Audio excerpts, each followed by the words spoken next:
And even when I just went home, when I went to my hometown for Easter, a lot of the little kids that's like from 7 to 12 literally begged me to perform, begged me to perform a song, and I was like, I can't perform that song for y'all. Y'all are too young.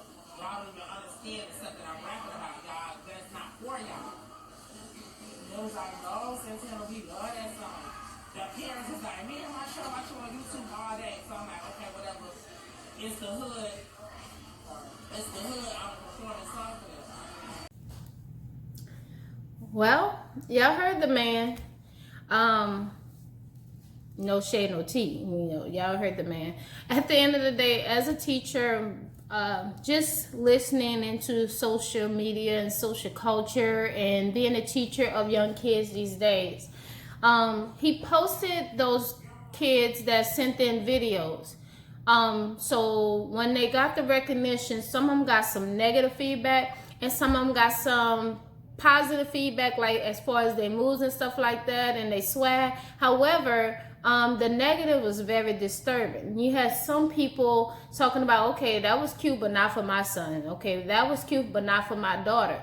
So at the end of the day, who's responsible for perpetuating what we do not want in our kids? It's like, do we fault Santana for having this challenge? No. That's what social media is about. Having a challenge, getting your views up, getting all this culture, all these things going in as far as his culture and what he's about. And of course, he's a part of the LGBTQ community or whatever. So they are always going to have so many people that are so in tune to what's going on with them because they're like super, super, super charismatic. They're fun to be around. And just like he said, we always want to have them a part of, doing our hair, doing our makeup and all of this or whatever. But those things that come out of their mouth, if you really don't like it and find it distasteful, you can't pick and choose what part of a person you want. He said when he went back to his hood, you had kids asking him to perform the song, and he was like, oh no, y'all don't even know what I'm talking about. Like, that's not, it's not kid appropriate. In other words, he said it wasn't kid appropriate, and then the parents would say, oh, they watch YouTube all the time. Oh yeah, they know all about it. They probably know it better than you, just bucking them up. And guess what? You have kids that want him to perform, and guess what he did? He performed it. So at the end of the day, who's responsible? Who should we blame? Is it the parents? Is it the kids that really are in tune to this type of culture and sending him videos or whatever? We really can't blame nobody but the people who do not understand the age boundaries to certain things and behaviors and exposures to certain things. And I will be more frank to say this. There are certain times that they post these challenges, and certain challenges are so sexually explicit to where as a Instagram holder and a YouTube holder and all of that, sometimes you have to have certain age restrictions, and most of these things kids can bypass. To be honest with you, I have a lot of kids that are in 4th grade, 5th grade. Whenever they signing up for these accounts, they know the age limit to say, okay, that they're 13 and older, but they're really 9 to 10 years old. So when they're alone and they're in their room and they're watching these videos and they get in all of these dance moves and tips and all of that or whatever, they're not really of age to really do those things, but they do have the page.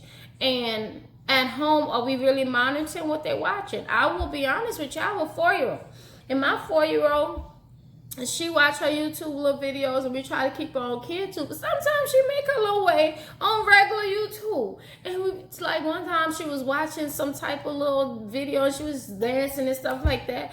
And I'm like, what are you watching? And her daddy like, what are you watching? So we have to be mindful, like even all kids can have assets. And the biggest thing is the involvement, I think, for us. And this whole transference of energy and transference of social cultures to our kids. We have to make sure that we're on top of what's appropriate for them at what age. And I think we don't really know that because a lot of stuff for us was appropriate at a certain age. I know I'm from New Orleans or whatever, and we knew bounce music like 4 and 5 years old, probably twerking and shaking it out. So, and that doesn't mean that we were performing like socially and like everybody saw this or whatever. That's the difference between our past and what's happening now. A lot of stuff can be video recorded and sent off, and once it's sent off, it's out there in the world. And if you go viral, you're known for something, there is a lot of backlash that can go with that. And as a parent, you have to understand, like, if your little boy, he's dancing bogging, he's talking about Santana's doing Santana's challenge, and he's doing his little thing or whatever, and he get back to school come August, and it was cool when he did it, but to some kids, not so much, and you become bullied. You become embarrassed by what he did. You can't undo it. You can't unring a bell. I've always been told you can't unring a bell. Same thing with the little girl out there being all wild, 9, 10 years old, and not necessarily wild as in, having sex and stuff like that, but on the video just talking stuff like they know what they're talking about, and then they get to school. And they're judged by their peers for that. And we don't know if it's going to be in a positive manner or thinking that they have certain behaviors that are very exploitive and very explicit. And people make judgments off that. Kids do too. Just like we look at a video and we can say as parents, oh, okay, that's cute or whatever, but not for our kids.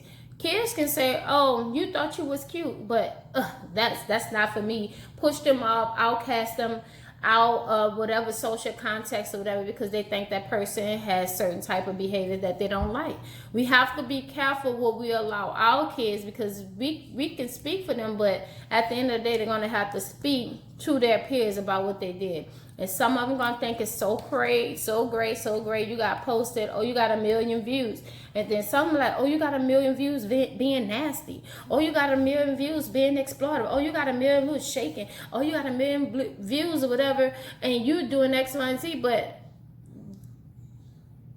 that might be the one thing that they don't like. And I was going to make a video saying, asking you guys about how social media is actually more of a modern day teacher than we are as teachers. And once this video came across, with him having a video and posting the kids that sent him this challenge video and got some backlash from it, I was like, okay, I love Santana. I think he's super, super funny. A lot of people, may beg to differ, but I think his personality is super, super cute.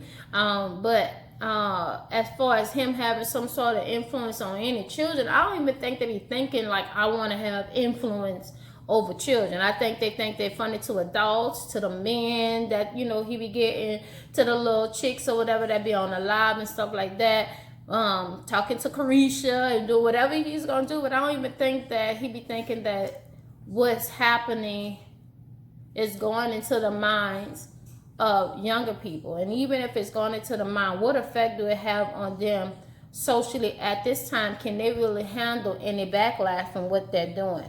And is it up to him to really think of those things, or is it up to their parents? And I do think it is up to students, kids, parents to really think about, okay, yeah, they on YouTube. They have a YouTube channel. They're posting videos. Yes, the dance is cute in the house or whatever, but once you get that out there, they're subject to have a response from people, adults and kids. And are you ready for your kid to have that? You have to be honest with yourself and think about, if you put something out there, what are the ramifications? Everybody not going to be like a lot of kids or a lot of people that go viral for certain things. When it comes to positive things, going viral is perfect. But when it comes to controversial things, you want to be more careful with what you allow your kids to post. And be careful how you're allowing them to portray themselves right now at this age, because they cannot unring that bell. Once they do it, once it's out there, once it's posted, screenshots go on, visual imagery, all of that is happening nowadays. We cannot go back. Most people try to go back. They'll say something and they'll be like, okay, you offended these people. Then they'll be like, okay, let me go and make an apology video. You can't go and make an apology for something you did visual. You can just say, I wasn't in my right mind, I was young or whatever, but the easiest thing to do is to not put it out in the first place. So with that being said, Santana on that beat, you was on Maddie was super lit. You were great or whatever, but it is up to the parents for them to respect that there's an age limit to what they're allowing their kids to put on social media. And you probably should use more discrepancy when it comes to posting kids on your live or on your Instagram or your social media, because they are children. And yes, they may lie about their age or whatever, but you can clearly see those kids with kids. And we may think it's funny. Some people may think it's funny, but to be honest with you, it's really not, because some of that behavior, even you said that your material is for adults. So post adults. That's all that I can say on this subject. If you guys have any comments or questions or whatever, then you can leave them below. Thank you for watching my video. Please subscribe to my channel below. And just make sure that we're mindful of what we're doing. And our youth, that is our future, whatever. And I just feel like we have to be more mindful of what we as parents and teachers and people are part of their community and a part of their village are allowing to happen nowadays. So social media has a lot of influence, but let not that influence be that's detrimental to their social life outside of what we see online, because they still have to live with the repercussions of that, and sometimes they're just not mature enough to handle backlash. Okay, all right, thank you guys for listening. Have a good day.